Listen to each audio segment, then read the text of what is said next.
इंदौर, जिसे इंडिया का सबसे क्लीनेस्ट सिटी माना जाता है, इसी क्लीनिक सिटी में यहाँ पे पिछले महीने 10 से ज्यादा लोगों की मौत हो जाती है और 300 से ज्यादा लोग यहाँ पे हॉस्पिटलाइज हो जाते हैं। मरने वालों की संख्या में यहाँ पे एक 5 महीने का बच्चा अवन्या साहू का भी नाम आता है, जिसके दूध में ये पानी मिक्स था और जैसे ही उसने ये दूध पिया उसको डिहाइड्रेशन, डायरिया और वोमिटिंग शुरू हो गई और ये बच्चा 29 दिसंबर को हमारे बीच से चला गया। ये सब होने के बाद एक जर्नलिस्ट अनुराग दौरी ने कैबिनेट मिनिस्टर कैलाश विजयवर्गीय जी से ये सवाल किया, तो उनका रिस्पांस सुनिए। पानी की ठीक से व्यवस्था छोड़ो यार, तुम फोकट प्रश्न मत पूछो। फोकट नहीं, ये तो मैं तो वहां होकर आया हूं। क्या क्या क्या इस वीडियो में हम सच जानेंगे कि एग्जैक्टली हुआ क्या था, पीने के पानी में सीवेज वाटर कैसे मिक्स हुआ और ये पानी पीने के बाद में लोगों में क्या सिम्टम्स देखने को मिले और ये पानी पीने के बाद लोगों में क्या बदलाव आया और लोगों की मौत कैसी हुई। कहानी शुरू होती है इंदौर के भागीरथपुरा एरिया से, जहां पर लोगों ने अक्टूबर 2025 से ही गंदे पानी की शिकायत करना शुरू कर दिया था। यहाँ के लोकल पब्लिक ने ये कंप्लेंट की थी कि नल के पानी का पानी जो है वो यहाँ पे स्मेल आ रही है, बदबू आ रही है पानी से और पीने का पानी का कलर चेंज हो गया है। लेकिन इस सभी कंप्लेंट को यहाँ पे सीरियसली लेने वाला कोई था ही नहीं। नवंबर 2025 में भी बहुत सारे लोगों ने यहाँ पर कंप्लेंट दर्ज की, लेकिन यहाँ पर उनकी जो प्रॉब्लम है उसका सोल्यूशन यहाँ पे नहीं हुआ। दिसंबर 2025 में ये प्रॉब्लम अभी बहुत बड़ी प्रॉब्लम बन चुकी थी। अभी हर घर में ये पानी की आ रहा था, सीवेज पानी आ रहा था और ये पानी पीने के बाद जो लेडीज, बुजुर्ग और बच्चे थे, इनमें यहाँ पे वोमिटिंग देखने को मिलती है और यहाँ पे डिहाइड्रेशन और यहाँ पे डायरिया जैसी बीमारियां यहाँ पर फैलने लगी। ऑफिशियली और लोकल रिपोर्ट से ये पता चलता है कि 10 से ज्यादा लोगों की मौत हो गई और 300 से ज्यादा लोग यहाँ पे हॉस्पिटलाइज हो गए और 1000 से ज्यादा लोग यहाँ पे क्रिटिकल कंडीशन में। डेथ का मेन रीजन डिहाइड्रेशन और डायरिया को कहा गया, लेकिन यहाँ पे कई केस में यहाँ पे किडनी तक फेल हो गई।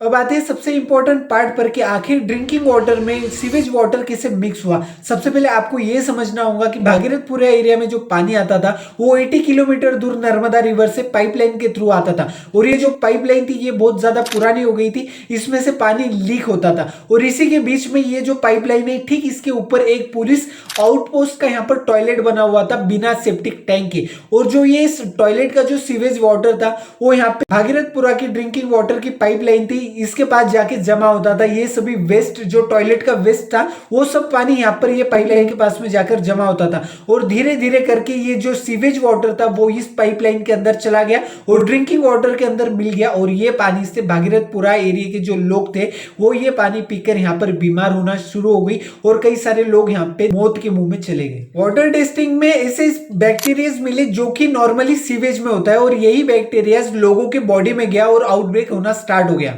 ये बैक्टीरिया बॉडी में जाने के बाद बच्चे, बुजुर्ग और लेडीज में वोमिटिंग होना स्टार्ट हो जाती है, डायरिया होना स्टार्ट हो जाता है, फीवर आना स्टार्ट हो जाता है और इसके बाद में गवर्नमेंट और प्राइवेट क्लिनिक में लोगों की संख्या यहाँ पे धीरे धीरे बढ़ने लग जाती है और इसके बाद में प्रशासन के ध्यान में ये आता है तो प्रॉब्लम है ये अभी बहुत बड़ी प्रॉब्लम बन चुकी है। देखो, भागीरथपुरा की ड्रिंकिंग वाटर पाइपलाइन का जो टेंडर था वो 2023 में ही फाइल हो गया था, लेकिन 2025 में उसको यहाँ पे दिसंबर के मंथ में जब ये प्रॉब्लम हद से ज्यादा बढ़ गई तब इसको अमल किया और उसके बाद में इसका काम शुरू किया गया। लेकिन सबसे बड़ा सवाल ये आता है कि ये प्रॉब्लम क्या पहले हम रोक सकते थे? जी हाँ, क्योंकि यहाँ पे जो भागीरथपुरा की जो लोकल पब्लिक थी वो अक्टूबर 2025 में ही यहाँ पे पानी की बदल यहाँ पे शिकायत करने लगे थे कि पानी से बदबू आ रहा है और पानी का कलर चेंज हो गया है। अगर पहले ही इस प्रॉब्लम को यहाँ पर जो लोग थे, यहाँ का जो प्रशासन था, यहाँ की जो म्युनिसिपल कॉर्पोरेशन थी, वो अगर ये बात को पहले से ही यहाँ पे अगर सीरियसली ले लेते तो आज जितनी जाने जा रही है ये जाने यहाँ पे बच जाती। सोचिए 6 महीने का बच्चा जब माँ बाप के 10 साल की प्रार्थना के बाद अगर उनको 10 साल बाद अगर एक बेबी हो रहा है और वो 6 महीने के